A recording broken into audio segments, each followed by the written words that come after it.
ನಾನು ನಿಮಗೆ ಇವತ್ತೊಂದು ಹೊಸ ಪ್ರಯೋಗವನ್ನ ತಿಳಿಸ್ಕೊಡ್ತಾ ಇದ್ದೀನಿ.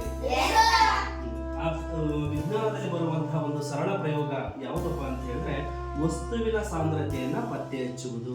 ಯಾವ ವಸ್ತುವಿನ ಸಾಂದ್ರತೆ ಹೆಚ್ಚಿದೆ, ಯಾವ ವಸ್ತುವಿನ ಸಾಂದ್ರತೆ ಕಡಿಮೆ ಇದೆ ಅನ್ನುವಂಥದ್ದನ್ನ ತಿಳಿಸಿಕೊಡುವುದೇ ಈ ಒಂದು ಪ್ರಯೋಗದ ಉದ್ದೇಶ. ವೆರಿ ಗುಡ್ ಮಕ್ಕಳ, ತುಂಬಾ ಅದ್ಭುತವಾದಂತಹ ಪ್ರಶ್ನೆಯನ್ನು ಕೇಳಿದ್ರೆ, ಸಾಂದ್ರತೆ ಅಂತ ಹೇಳಿದ್ರೆ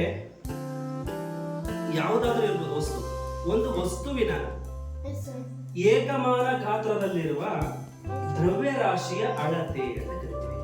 ಒಂದು ವಸ್ತುವಿನ ಏಕಮಾನ ಗಾತ್ರದಲ್ಲಿರುವ ದ್ರವ್ಯರಾಶಿ ಅಳತೆ. ಒಂದು ವಸ್ತುವಿನ ಏಕಮಾನ ಗಾತ್ರದಲ್ಲಿರುವ ದ್ರವ್ಯರಾಶಿಯ ಅಳತೆ, ಅದನ್ನು ನಾವೇನಂತ ಕರಿತೀವಿ? ಸಾಂದ್ರತೆ. ಏನದು ಮಕ್ಕಳ? ಹಂಗಾದ್ರೆ ಯಾವ ವಸ್ತುವಿನ ಸಾಂದ್ರತೆ ಹೆಚ್ಚಿದೆ, ಯಾವ ವಸ್ತುವಿನ ಸಾಂದ್ರತೆ ಕಡಿಮೆ ಇದೆ ಅನ್ನುವಂಥದ್ದನ್ನು ನಾವು ಒಂದು ಸರಳವಾದ ಪ್ರಯೋಗದಲ್ಲಿ ತಿಳಿದುಕೊಳ್ಳೋಣ. ಮಕ್ಕಳ, ನಾನು ಇಲ್ಲೊಂದು 3 ಗ್ಲಾಸ್ ತಗೊಂಡಿದ್ದೀನಿ. ಏನ್ ತಗೊಂಡಿದ್ದೀನಿ? ಈ ಪ್ರಯೋಗ ತಗೊಂಡಿರೋದು 3 ಗ್ಲಾಸು, 1 ಲೀಟರ್ ವಾಟರು, ಆಮೇಲೆ 3 ಎಗ್ ಮೊಟ್ಟೆ ತಗೊಂಡಿದ್ದೀನಿ, ಮತ್ತೆ ಒಂದಿಷ್ಟು ಉಪ್ಪು ತಗೊಂಡಿದ್ದೀನಿ. ಈಗ 1ನೇ ಗ್ಲಾಸ್ಗೆ ನಾವೇನ್ ಹಾಕ್ತಾ ಇದೀವಿ? ನೀರು ಹಾಕ್ತಾ ಇದೀವಿ. ಈಗ ನಾವೇನ್ ಮಾಡೋಣ ಅಂತ ಹೇಳಿದ್ರೆ, ಮಕ್ಕಳ, ಒಂದು ಮೊಟ್ಟೆಯನ್ನ ಆ ನೀರಲ್ಲಿ ಹಾಕೋಣ. ಈ ಒಂದು 1ನೇ ಗ್ಲಾಸಿನ ಒಂದು ಇದರಲ್ಲಿ ಗ್ಲಾಸ್ ನಾವೇನ್ ಮಾಡೋಣ? ಮೊಟ್ಟೆಯನ್ನ ಮಕ್ಕಳ ತಾನೆ. ಏನಾಯ್ತು? ಮೊಟ್ಟೆ ನೀರಲ್ಲಿ ಮುಳುಗ್ತು. ಯಾಕೆ ಮುಳುಗ್ತು ಅನ್ನೋದೇ ನಾವು ವಿಜ್ಞಾನ. ಈ ನೀರಲ್ಲಿ ಮೊಟ್ಟೆ ಯಾಕೆ ಮುಳುಗ್ತು ಅನ್ನೋದೇ ವಿಜ್ಞಾನ. ಅದನ್ನ ನಾವು ತಿಳ್ಕೊಬೇಕಲ್ವಾ? ನೋಡಿ ಮಕ್ಕಳ, ಈ 1ನೇ ಗ್ಲಾಸ್ ಅಲ್ಲಿ ನಾವು ಮೊಟ್ಟೆ ಹಾಕಿದಾಗ ನೀರಲ್ಲಿ ಅದು ಏನಾಯ್ತು ಅಂದ್ರೆ ಮುಳುಗ್ತು. ಕಾರಣ ಏನಪ್ಪಾ ಅಂತ ಹೇಳಿದ್ರೆ ನೀರಿನ ಸಾಂದ್ರತೆಗಿಂತ ಮೊಟ್ಟೆಯ ಸಾಂದ್ರತೆ ಹೆಚ್ಚಾಗಿದೆ. ಏನಾಗಿದೆ? ನೀರಿನ ಸಾಂದ್ರತೆಗಿಂತ ಮೊಟ್ಟೆಯ ಸಾಂದ್ರತೆ ಹೆಚ್ಚಾಗಿದೆ. ಹಾಗಾಗಿ ಏನಾಯ್ತು? ಅದು ಮೊಟ್ಟೆ ನೀರಲ್ಲಿ ಮುಳುಗಿತು. ಈಗ 2ನೇ ಗ್ಲಾಸನ್ನ ತೆಗೆದುಕೊಳ್ಳೋಣ. ಓಕೆನಾ? 2ನೇ ಗ್ಲಾಸ್ ತಗೊಂಡು ಅದಕ್ಕೂ ಕೂಡ ಏನ್ ಮಾಡ್ತಾ ಇದೀನಿ? ನೀರು ಹಾಕ್ತಾ ಇದ್ದೀನಿ. ಅದಕ್ಕೆ ಏನ್ ಮಾಡ್ತಿದ್ದೀನಪ್ಪ ಅಂದ್ರೆ ಉಪ್ಪು ಹಾಕ್ತೀನಿ. ಏನಾಗ್ತೀನಿ? ಉಪ್ಪು ಹಾಕ್ತೀನಿ.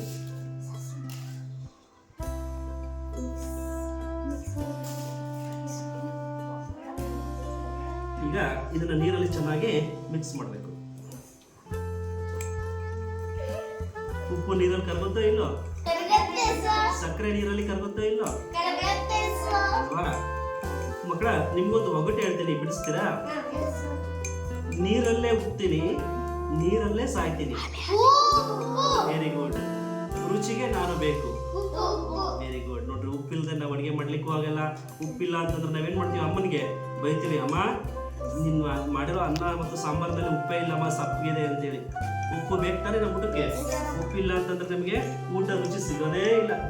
ಹಾಗಾದ್ರೆ ಈಗ ನಾನೇನ್ ಮಾಡಿದೆ? ಉಪ್ಪನ್ನ ನೀರಲ್ಲಿ ಕರಗಿಸಿದೆ. ಕರಗಿಸ್ತಾ ಇದ್ದಾನೆ, ಕರಗ್ತಾ ಇದೆ.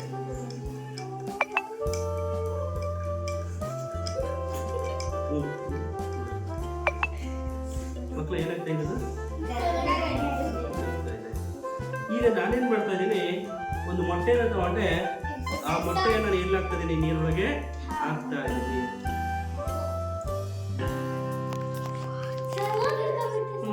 ಏನಾಗ್ತಾ ಇದೆ ಇದು? ಮೊದಲನೇ ನೋಟದಲ್ಲಿ ಏನಾಯ್ತು ಮೊಟ್ಟೆ? 2ನೇ ನೋಟದಲ್ಲಿ ಏನಾಯ್ತು ಮೊಟ್ಟೆ? ತೇಲ್ತಾ ಇದೆ. ಮಕ್ಕಳ, ಇದು ಯಾಕೆ ಹಿಂಗಾಯ್ತು ಅಂತ ನಾವು ತಿಳ್ಕೊಬೇಕಲ್ವಾ? ನೋಡ್ರಿ, ಇಲ್ಲಿ ಏನಾಯ್ತು ಅಂತಂದ್ರೆ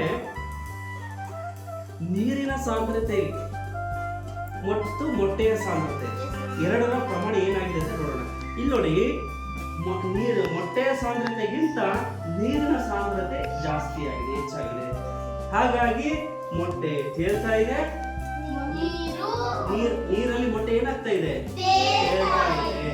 ಯಾಕಂದ್ರೆ ನೀರಿನ ಸಾಂದ್ರತೆ ಹೆಚ್ಚಾಗಿದೆ, ಮೊಟ್ಟೆಯ ಸಾಂದ್ರತೆ ಕಡಿಮೆ ಇದೆ. ಹಾಗಾಗಿ ಈ ನೀರಲ್ಲಿ ಏನಾಗ್ತದೋ ಹಾಗಾದ್ರೆ ಮಕ್ಕಳ ಈಗ ಮೂರನೇ ಒಂದು ಗ್ಲಾಸ್ ಇದೆ ಅಲ್ವಾ, ಮೂರನೇ ಒಂದು ಗ್ಲಾಸ್ ಇದೆ.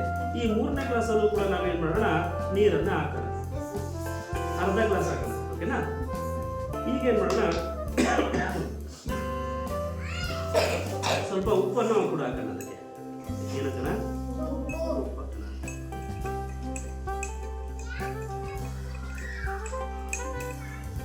ಉಪ್ಪನ್ನ ನೀರಲ್ಲಿ ಮಿಕ್ಸ್ ಮಾಡ್ಬೇಕು. ಓಕೆನಾ?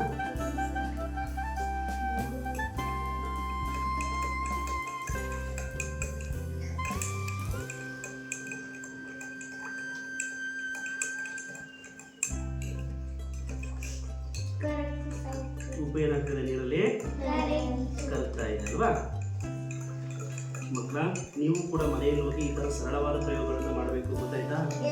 ನಿಮ್ಮಲ್ಲೂ ಕೂಡ ಒಬ್ಬ ವಿಜ್ಞಾನಿ ಇದನ್ನ ಇಲ್ಲ, ಹಾಗಾಗಿ ನಾವು ಕೂಡ ಮನೆಯಲ್ಲಿ ಸರಳವಾದ ಪ್ರಯೋಗಗಳನ್ನ ಮಾಡಬೇಕು. ಈಗೇನ್ ಮಾಡ್ತಿದ್ದೀನಿ ಮಕ್ಕಳ ಅಂದ್ರೆ, ಇದಕ್ಕೂ ಕೂಡ ಏನಾಗ್ತದೆ, ಒಂದು ಮೊಟ್ಟೆಯನ್ನ ನೀರಲ್ಲಿ ಹಾಕ್ತಾ ಇದ್ದೀನಿ. ನೀರು ಸ್ವಲ್ಪ ಕಡಿಮೆ ತಗೋಬೇಕಾಗಿದ್ದಕ್ಕೆ ಇರಲಿ. ಇದಕ್ಕೂ ಕೂಡ ಮೊಟ್ಟೆಯನ್ನು ಏನ್ ಮಾಡ್ತಾ ಇದ್ದೀನಿ, ಹಾಕ್ತಾ ಇದ್ದೀನಿ. ಅಲ್ಲೊಂದು ಇದೊಂದು ತಗೊಂಬರಮ್ಮ, ಜಗ್ ತಗೊಂಬ. ಅರ್ಧ ಗ್ಲಾಸ್ ಅಂದ್ರೆ ಸಾಕು ನೀರು, ನಾನು ಜಾಸ್ತಿ ಹಾಕಿದ್ದೀನಿ. ಓಕೆನಾ? ಈಗ ಏನ್ ಮಾಡ್ತಾ ಇದೀನಿ, ಈ ಮೊಟ್ಟೆಯನ್ನ ಈ ಗ್ಲಾಸ್ ಒಳಗೆ ಹಾಕ್ತಾ ಇದ್ದೀನಿ. ಓಕೆನಾ? ಏನಾಗ್ತಾ ಇದೆ ಇದು? ಸರ್ ತೇಲ್ತಾ ಇದೆ ಅಂತ ಪ್ರಶ್ನೆ ಮಾಡಿದ್ರಲ್ವಾ? ಈಗ ಖಾಲಿ ವಾಟರ್ನ ಹಾಕೋಣ.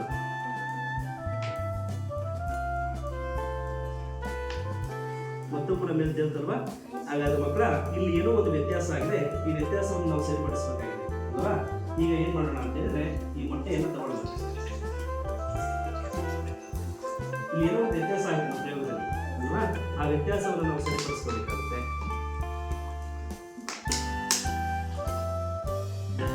ಈಗ ನೀರನ್ನ ಹಾಕೋಣ.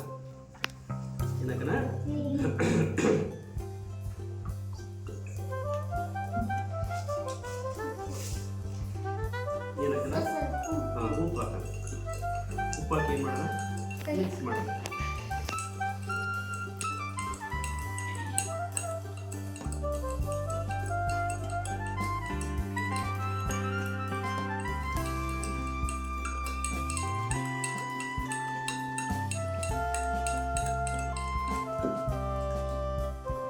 ಈಗ ಈ ಮೊಟ್ಟೆಯನ್ನು ಏನ್ ಮಾಡೋಣ, ಇದ್ರೊಳಗೆ ನೀರೊಳಗೆ ಹಾಕೋಣ.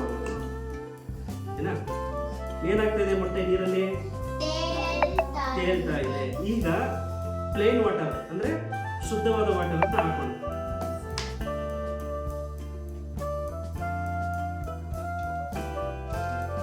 ಮಕ್ಕಳ, ಈ ಮೊಟ್ಟೆ ಪೂರ್ತಿ ಮೇಲ್ ಬಂದಿದೆಯೋ ಪೂರ್ತಿ ಕೆಳಗಿದೆಯೋ? ಮೊಟ್ಟೆ ಏನಾಗಿದೆ ಈ ಪ್ರಯೋಗದಲ್ಲಿ? ಮಧ್ಯದಲ್ಲಿದೆ. ಈ ಕಡೆ ಪೂರ್ತಿ ಕೆಳಗಲ್ಲೂ ಕೂತಿಲ್ಲ, ಪೂರ್ತಿ ಮೇಲಲ್ಲೂ ಕೂಡ ಬಂದಿಲ್ಲ, ತೇಲ್ತಾ ಇಲ್ಲ. ಹಾಗಾದ್ರೆ ಈ ಒಂದು ಪ್ರಯೋಗದಿಂದ ನಾವು ತಿಳ್ಕೊಂಡ ವಿಷಯ ಏನಪ್ಪಾ ಅಂತ ಹೇಳಿದ್ರೆ, ನೀರಿನ ಸಾಂದ್ರತೆ ಮತ್ತು ಮೊಟ್ಟೆಯ ಸಾಂದ್ರತೆ ಏನಾಗಿದೆ? ಸಮವಾಗಿದೆ. ನೀರಿನ ಸಾಂದ್ರತೆಯು ಮತ್ತು ಮೊಟ್ಟೆಯ ಸಾಂದ್ರತೆ ಏನಾಗಿದೆ ಮಕ್ಕಳ? ಸಮವಾಗಿದೆ. ಈ ಎರಡೂ ಸಮ ಇದ್ದಾಗ ಮಾತ್ರ ಆ ವಸ್ತು ಏನಾಗುತ್ತೆ, ಮಧ್ಯದಲ್ಲಿ ಇರುತ್ತೆ, ತೇಲುತ್ತೆ ಅಂತ ಹೇಳಿ ನಾವು ಹೇಳ್ತೀವಿ ಅಲ್ವಾ? ನೋಡ್ರಿ, ಬೇಸಿಗೆಗಾಲ ಬಂತು ಅಂದ್ರೆ ಶೆಕೆ ಜಾಸ್ತಿ ಅಲ್ವಾ ಮಕ್ಕಳ? ಹಾಗೆ ಇಲ್ಲಿ ನೋಡಿ, ಚಳಿಗಾಲ ಬಂದಾಗ ನಾವು ಚಳಿ ಜಾಸ್ತಿ ಇರ್ತೀವಿ, ಬೇಸಿಗೆಗಾಲ ಬಂದಾಗ ಬಿಸಿ ಜಾಸ್ತಿ ಇರ್ತೀವಿ ಅಲ್ವಾ? ಅದನ್ನು ಕೂಡ ಒಂದು ಪ್ರಯೋಗ ಮಾಡಿ ನಿಮಗೆ ತೋರಿಸ್ಕೊಡ್ತೀವಿ. ಯಾವ ಕಾಲದಲ್ಲಿ ಯಾವ್ದಾವ ಪ್ರಮಾಣ ಜಾಸ್ತಿ ಇದೆ ಅಂತ. ಈಗಾಗಲೇ ನಿಮಗೆ ಗೊತ್ತು, ಬೇಸಿಗೆಗಾಲದಲ್ಲಿ ಬಿಸಿ ಜಾಸ್ತಿ, ಚಳಿಗಾಲದಲ್ಲಿ ಚಳಿ ಜಾಸ್ತಿ, ಮಳೆಗಾಲದಲ್ಲಿ ಮಳೆ ಜಾಸ್ತಿ. ಈಗ ಮಕ್ಕಳ, ನಾವೀಗ ಮತ್ತೆ ಪ್ರಯೋಗ ಕೊಡೋಣ. ಮೊದಲನೇ ಕ್ಲಾಸ್ ಅಲ್ಲಿ ನೀರಲ್ಲಿ ಮೊಟ್ಟೆ ಮುಳುಗ್ತು ಅಂದ್ರೆ ನೀರಿನ ಪ್ರಮಾಣಕ್ಕಿಂತ ನೀರಿನ ಸಾಂದ್ರತೆಗಿಂತ ಮೊಟ್ಟೆಯ ಸಾಂದ್ರತೆ ಜಾಸ್ತಿ, ಅದು ಅಧಿಕವಾಗಿದೆ. ಎರಡನೇ ಕ್ಲಾಸ್ ಅಲ್ಲಿ ಏನಾಯ್ತು, ಮೊಟ್ಟೆಯ ಸಾಂದ್ರತೆ ನೀರಿನ ಸಾಂದ್ರತೆಯು ಮೊಟ್ಟೆ ಸಾಂದ್ರತೆಗಿಂತ ಅಧಿಕವಾಗಿದೆ. ನೀರಿನ ಸಾಂದ್ರತೆ ಅಧಿಕ ಆಗಿರೋದ್ರಿಂದ ಮೊಟ್ಟೆ ತೇಲ್ತಾ ಇದೆ. ಇನ್ನು ಮೂರನೇ ಕ್ಲಾಸ್ ಅಲ್ಲಿ ಏನಾಯ್ತು ಅಂತಂದ್ರೆ, ನೀರಿನ ಸಾಂದ್ರತೆ ಮತ್ತು ಮೊಟ್ಟೆಯ ಸಾಂದ್ರತೆ ಏನಾಗಿದೆ, ಸಮವಾಗಿದೆ. ಗೊತ್ತಾಯ್ತಾ? ಈ ರೀತಿಯಾಗಿರ್ತಕ್ಕಂಥ ನಾವು ಪ್ರಯೋಗವನ್ನ ಮಾಡೋದ್ರ ಮೂಲಕ ನಮ್ಮಲ್ಲೂ ಕೂಡ ಒಬ್ಬ ವಿಜ್ಞಾನಿಯನ್ನ ಹುಡುಕೋಬಹುದು. ಸಣ್ಣ ಸಣ್ಣ ಪ್ರಯೋಗಗಳಿಂದ ನಮ್ಮಲ್ಲಿ ವೈಜ್ಞಾನಿಕ ಮನೋಭಾವನೆ ಬರಬೇಕು ಮಕ್ಕಳ, ತಾರ್ಕಿಕ ಮನೋಭಾವನೆ ಬರಬೇಕು. ಆಮೇಲೆ ನಾವು ಕೂಡ ಮನೆಯಲ್ಲಿ ಸಣ್ಣದಾಗಿ ಏನಾದರೂ ಪ್ರಯೋಗಗಳನ್ನ ಮಾಡ್ತಾ ಮುಂದೊಂದು ದಿನ ದೊಡ್ಡ ವಿಜ್ಞಾನಿಯಾಗುವಂತಹ ಎಲ್ಲ ಲಕ್ಷಣಗಳು ಕೂಡ ಒಬ್ಬ ವಿದ್ಯಾರ್ಥಿಯಲ್ಲಿರುತ್ತೆ ಅಂತ ಹೇಳಿ ನಮ್ಮ ವಿಜ್ಞಾನಿಗಳು ಕೂಡ ಹೇಳಿದ್ದಾರೆ. ಹಾಗಾಗಿ ನೀವು ಕೂಡ ನಿಮ್ಮ ಮನೆಯಲ್ಲಿ ಈ ತರ ಸಣ್ಣ ಪ್ರಯೋಗಗಳನ್ನು ಮಾಡಿ ನೋಡ್ತೀರಾ ಮಕ್ಕಳ? Very good.